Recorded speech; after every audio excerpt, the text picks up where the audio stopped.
Hello बच्चों, क्या हाल चाल, कैसे हो आप लोग। तो आज जो है क्लास 12 केमिस्ट्री का जो अगला वीडियो है आप लोग के लिए आ गया है। तो आज हम लोग बात करेंगे जो थोड़ा बहुत बचा था किसका, कार्बोक्सिलिक अम्ल की केमिकल प्रॉपर्टी। आज ये खत्म करके इस चैप्टर की समाप्ति की ओर चलेंगे। तो आप लोग क्या करो, कॉपी पे निकाल लो और वीडियो को ध्यान से देखना शुरू करो। तो क्या था, तो मेरा जो अगला रिएक्शन उसका नाम क्या है, रिडक्शन।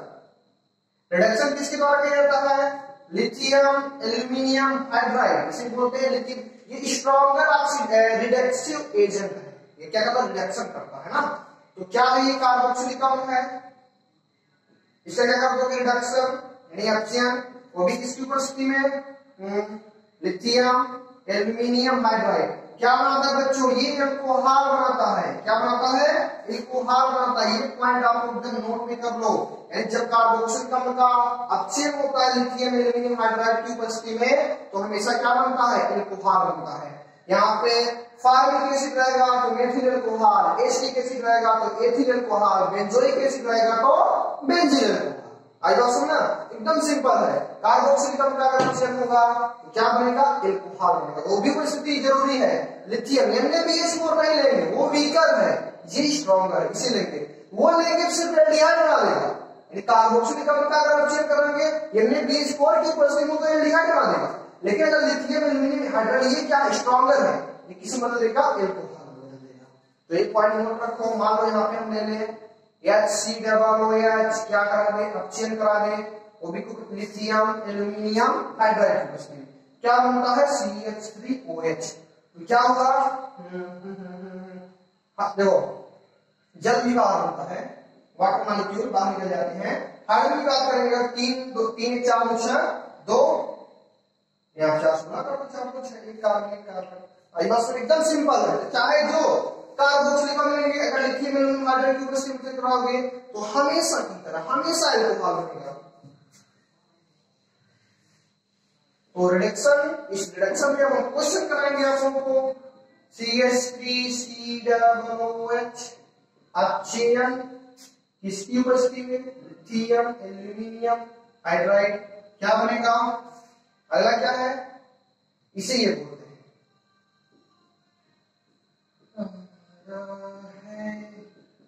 अपचयन कराएंगे। अपचयन लिथियम एल्यूमिनियम हाइड्राइड, क्या प्रोडक्ट बनेगा। होमवर्क में आपको बताना, क्या होमवर्क में करना। उसके बाद जब नहीं समझ में आएगा कमेंट बॉक्स में टाइप आप लोग जरूर करना, प्लीज कमेंट बॉक्स में टाइप जरूर, अगर समझ नहीं आया तो। चलो ये खत्म हो गया। आगे कौन सी क्रिया है, HPZ रिएक्शन, स्टार लगा, स्टार वेरी इंपॉर्टेंट है। क्या है, वेरी इंपॉर्टेंट है। जैसे CH3COOH, इसकी अपनी किसके साथ लगाई जाती है, क्लोरीन के साथ लगाई जाती है। किसके साथ लगाई जाती है, क्लोरीन के साथ। तो होता है क्या बच्चों, क्लोरीन जाकर अल्फा हाइड्रोजन पर अटैक करता है। तो ये जो COOH ग्रुप है, इसकी जो बगल वाला कार्बन होगा ये अल्फा कार्बन होगा, और इससे जुड़ा जो हाइड्रोजन होगा वो क्या होगा, अल्फा हाइड्रोजन होगा। तो कितने अल्फा हाइड्रोजन है, 3। यहाँ पे 3 क्लोरीन आएगा और 3 हाइड्रोजन बाहर जाएगा। और ये क्रिया किस स्टेप में होगी, 3 अल्फा हाइड्रोजन कितने स्टेप में होगी, 3 स्टेप में होगी। तो पहले ये क्लोरीन यहाँ पे अटैक करेगा तो बन जाएगा CH2ClCOOH, और एक प्रोडक्ट बनता है HCl। और फिर से ये जो प्रोडक्ट बना है इसकी अपनी फिक्स करा दो, Cl2 के साथ किसका करा दो, Cl2 के साथ करा दो। तो फिर ये Cl यहाँ पे अटैक करेगा, एक क्लोरीन आएगा, एक हाइड्रोजन क्या बना देगा, HCl। फिर ये एक प्रोडक्ट बन जाएगा HCl, और एक प्रोडक्ट क्या बन जाएगा, CHCl2COOH। ये डायरेक्ट अटैक करता है अल्फा हाइड्रोजन पे। तो 3 अल्फा हाइड्रोजन 3 क्लोरीन आएंगे। अब देखो ये बन गया ना, अब फिर से इसकी करा दो, क्लोरीन के साथ करा दो। तो फिर से ये क्या करेगा, क्लोरीन जाएगा, हाइड्रोजन बाहर करेगा, हाइड्रोजन CH, देखो क्लोरीन तो कुछ ऐसा होगा ना, क्लोरीन यहां निकलेगा तो HCl बना देगा, HCl बना दिया। फिर एक प्रोडक्ट निकलेगा इसमें अटैक कर देगा तो क्या बन जाएगा, मेन प्रोडक्ट जो अपना है CCl3C double O trichlorocarboxylic acid, trichloro acetic acid बोलते हैं इसे। ये क्या है, एसिटिक का बना है, तो इसका नाम क्या होगा, ट्राइक्लोरो एसिटिक एसिड। तो ये क्या ट्राइक्लोरो एसिटिक एसिड बन गया। ये क्या करता है, HBZ, ये अल्फा हाइड्रोजन पर अटैक करता है। किसमें अटैक करता है, अल्फा हाइड्रोजन पर अटैक करके उसके जितने भी हाइड्रोजन है सबको बाहर कर देता है, छोड़ता किसी को नहीं, सबको बाहर कर देता है। और यहाँ पे प्रोडक्ट बनता है CCl3C डबल OH। ये इंपॉर्टेंट रिएक्शन है। क्लोरीन से अटैक किया, एक हाइड्रोजन गायब, क्लोरीन फिर अटैक किया, फिर एक हाइड्रोजन गायब, फिर क्लोरीन अटैक किया, तो तीनों हाइड्रोजन बाहर, और तीनों हाइड्रोजन के स्थान पे क्या गए, क्लोरीन। तो ये कौन सी प्रक्रिया है, ये HBZ प्रक्रिया है। चलो आगे हम बात करेंगे स्मिट प्रक्रिया। देखो ये भी इंपॉर्टेंट, स्मिट प्रक्रिया में क्या लेते हैं, N3H को बोलते हैं हाइड्रोजोइक एसिड, इसलिए आपको P ब्लॉक में बताएंगे हाइड्रोजोइक एसिड क्या है, एजोइक क्या होता है, N3H क्या है, हाइड्रोजोइक एसिड। तो हाइड्रोजोइक एसिड क्या कहता है, ये भी इंपॉर्टेंट है, जब RCOOH की क्रिया N3H के साथ कराई जाती है, वो भी कंसंट्रेशन H2SO4 की उपस्थिति में, किसकी उपस्थिति में, कंसंट्रेशन H2SO4 की उपस्थिति में। तो यहां बनता है RNH2, क्या बनता है, CO2, और बनता है N2। ये जो है ये इंपॉर्टेंट है, इसको ध्यान रखो, नोट में लिख लो, नोट में। यानी जब कार्बोक्सिलिक अम्ल की क्रिया, अरे जी कार्बोक्सिलिक से एमीन बनाना हो, स्मिट क्रिया, कार्बोक्सिलिक से एमीन बनाना हो, स्मिट क्रिया बहुत इंपॉर्टेंट है। कम से कम यहाँ पे 2 कार्बन होंगे, यहाँ पे कम से कम 1 कार्बन होंगे। बात समझो ध्यान से, बहुत इंपॉर्टेंट बात कर रहे हैं।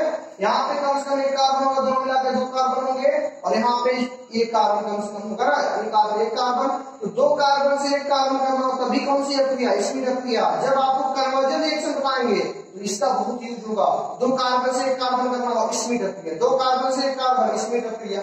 तो कार्बोक्सिलिक अम्ल की क्रिया कंसंट्रेशन सल्फ्यूरिक अम्ल की उपस्थिति में हाइड्रोजनिक अम्ल के साथ कराई जाती है, तो प्राथमिक एमीन। क्यों, नाइट्रोजन से कितने आठ, 1 आठ, तो प्राथमिक एमीन। नाइट्रोजन से, यहाँ पे नाइट्रोजन से 2 आठ, कौन सा एमीन, तृतीयक एमीन। नाइट्रोजन से कितने आठ, तीनों तरफ से आठ, तो क्या बोलेंगे, इसे 1 डिग्री एमीन बोलेंगे, इसे 2 डिग्री एमीन बोलेंगे, इसे 3 डिग्री एमीन बोलेंगे। तो यहाँ पे क्या बनता है, प्राथमिक एमीन बन जाता है। तो अब मेरा होमवर्क रहेगा, होमवर्क में हम देख बहुत आगे हैं, CH3COOH, इसकी क्रिया N3H के साथ किसकी उपस्थिति में, कंसंट्रेशन सल्फ्यूरिक अम्ल की उपस्थिति में क्या प्रोडक्ट बनेगा। जहां पे आप था वहां पे CH3 हो गया, यहां पर भी यहाँ पे आप था वहां पे क्या बनेगा, CH3, और जो भी प्रोडक्ट बनेगा वही बनेगा। अब मान लो यहाँ पे क्या करेंगे, ये देखो बेंजोइक अम्ल ले लिया, बेंजोइक अम्ल, इसकी क्रिया N3H के साथ, मत डरना, डर के आगे जीत कर देना, मत डरना। ये तो ये क्वेश्चन आप लोग होमवर्क में करना।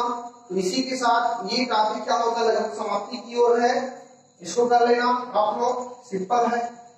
अब रीडिंग बना लो, क्या है, निर्जलीकरण, लास्ट निर्जलीकरण, निर्जलीकरण क्या होता है, निर्जलीकरण वही ऊपर में लिखे वही नीचे लिखे जाए।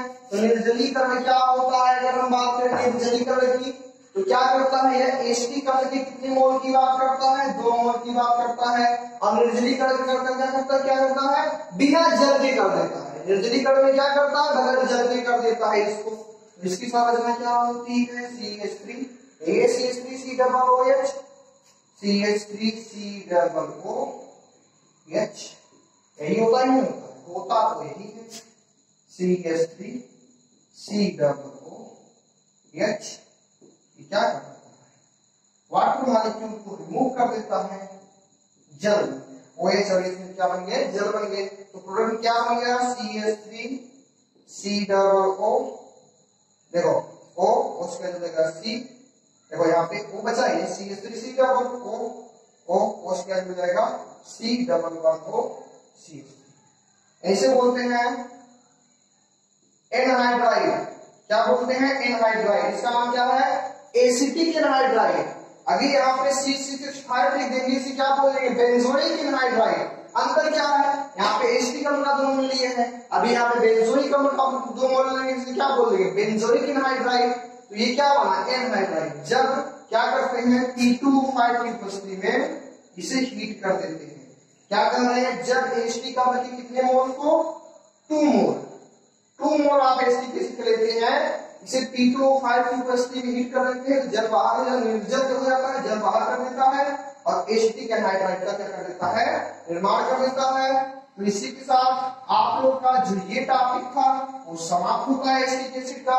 तो जो भी एक दो जैसे बेंजोइन संघनन क्रिया है, पर्किन क्रिया है, क्लेजन श्मिट क्रिया है, इसको हम नेक्स्ट वीडियो में समाप्त करके ये चैप्टर ही समाप्त करेंगे।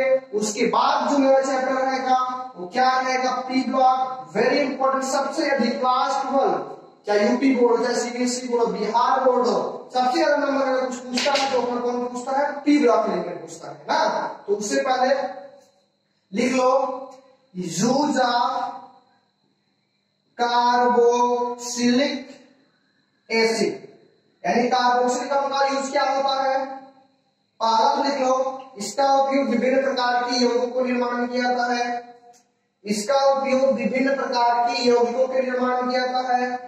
और ऑर्गेनिक सॉल्वेंट, ऑर्गेनिक किसके रूप में, ऑर्गेनिक कार्बनिक विलायक के रूप में, यानी विभिन्न प्रकार के यौगिकों का निर्माण किया जाता है और इसका उपयोग किसके रूप में किया जाता है, और किसके रूप में, ऑर्गेनिक सॉल्वेंट कार्बनिक विलायक के रूप में किया जाता है।